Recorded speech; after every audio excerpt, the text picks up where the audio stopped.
समृद्ध विरासत भगवान बुद्ध की ज्ञान की परंपरा का भी है, भगवान महावीर की जन्मभूमि का भी है, विद्यापति की ज्ञान की परंपरा का भी है, आर्यभट्ट की गणतज्ञ जैसे विश्व प्रसिद्ध गणतज्ञ की विरासत का भी है, और वैशाली के लोकतंत्र की भी है। और लोकतंत्र पर आ जाएगी, कोई जेपी खड़ा हो जाएगा बिहार से लोकतंत्र को बचाने के लिए, वह समृद्ध विरासत भी।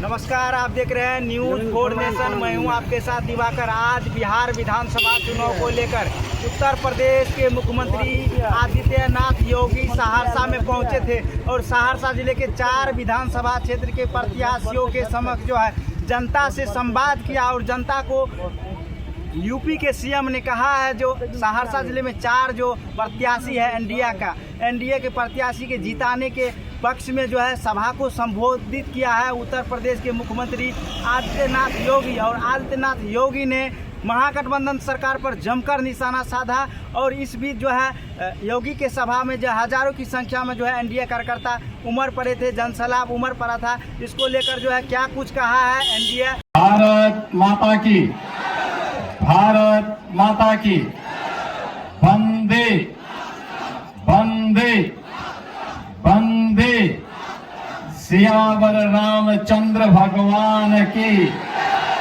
माँ जानकी की, माता जानकी की।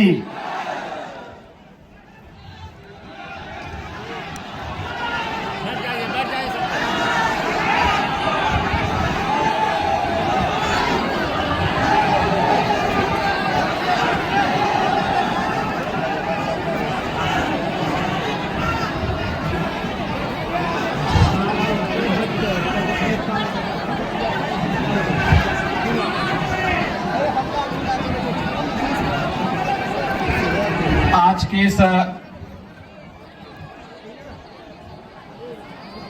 चुनाव नामांकन सभा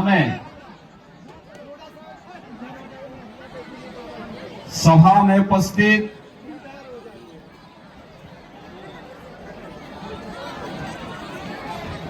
बिहार सरकार के मंत्री श्री जनकराम जी,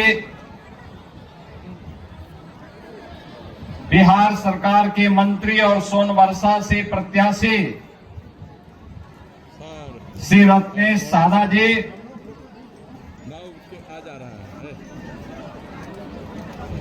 सहरसा के लोकप्रिय प्रत्याशी डॉक्टर आलोक रंजन जी, महासी के लोकप्रिय प्रत्याशी श्री गुंजेश्वर शाह जी, सिमरी बख्तियारपुर से एनडीए के प्रत्याशी श्री संजय सिंह जी,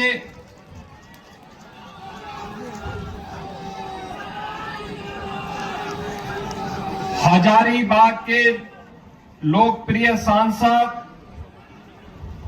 श्री मनीष जायसवाल जी,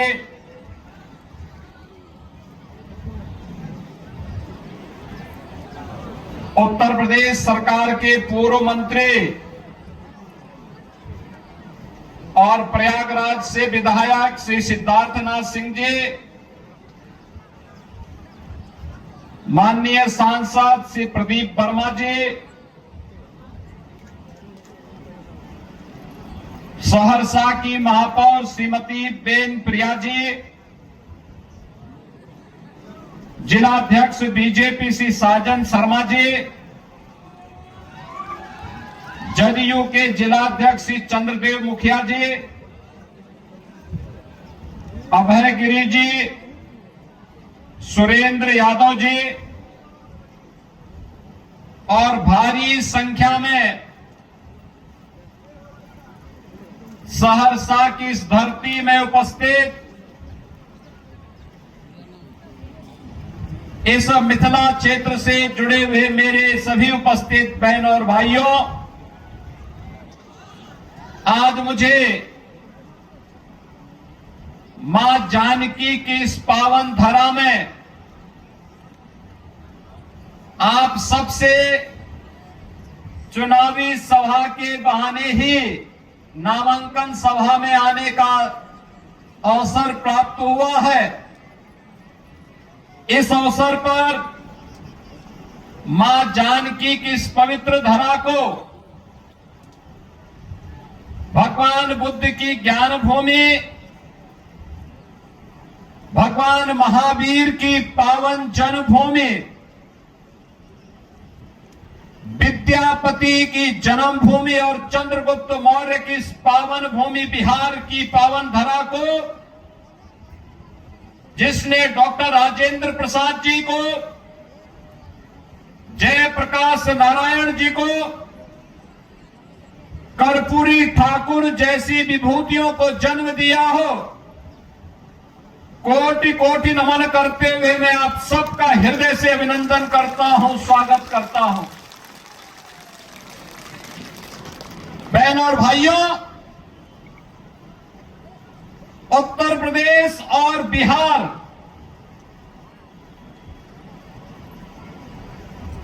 ये केवल राम और मां जानकी के मिलन की ही भूमि नहीं है, यह हम सब की एक साझी विरासत, साझी संस्कृति, आस्था और साझे भविष्य का प्रतीक भी है। और उसी साझी विरासत को एक साथ आगे बढ़ाने के संकल्प के साथ मैं आज उस पावन संकल्प के साथ जोड़ने के लिए आपके बीच में यहां पर उपस्थित हुआ हूं। आज से 10 वर्ष पहले, 8 वर्ष पहले जब हम लोग बिहार में आते थे,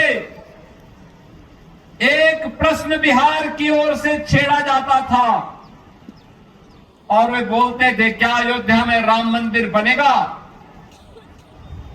हम लोग कहते थे अवश्य बनेगा, अवश्य बनेगा। यहां का राम भक्त कहता था कब बनेगा? हमारे पत्रकार बंधु भी प्रश्न करते थे कैसे बनेगा? और कांग्रेस और आरजेडी के लोग बोलते थे कभी नहीं बनेगा। हम कहते थे बनेगा, बनेगा, अवश्य बनेगा। यहां का राम भक्त कहता था कि रामलला हम आएंगे, मंदिर वहीं बनाएंगे। भविष्य की एक शुभ संकेत को लेकर के उत्साह और उमंग के साथ दौड़ता था, खड़ा होता था। और आज तो अयोध्या में भगवान राम का भव्य मंदिर बन गया है और राम दरबार भी विराजमान हो गया है। अयोध्या में भगवान राम, मां जानकी, भरत जी, लक्ष्मण जी, शत्रुघ्न जी, हनुमान जी, इन सब का दरबार भी राम जन्मभूमि में विराजमान हो गया है। और अब तो बिहार की धरती पर भी मां जानकी का 900 करोड़ रुपए की लागत से भव्य मंदिर का निर्माण का कार्य प्रारंभ हो चुका है। यह है विरासत, और बिहार के पास तो एक समृद्ध विरासत है। ये समृद्ध विरासत मां जानकी का भी है। ये समृद्ध विरासत भगवान बुद्ध की ज्ञान की परंपरा का भी है, भगवान महावीर की जन्मभूमि का भी है, विद्यापति की ज्ञान की परंपरा का भी है, आर्यभट्ट की गणतज्ञ जैसे विश्व प्रसिद्ध गणतज्ञ की विरासत का भी है, और वैशाली के लोकतंत्र की भी है। और लोकतंत्र पर आ जाएगी, कोई जेपी खड़ा हो जाएगा बिहार से लोकतंत्र को बचाने के लिए। वह समृद्ध विरासत भी बिहार के पास है। याद करिए, इसी बिहार की धरती ने डॉक्टर राजेंद्र प्रसाद जी को जन्म दिया था।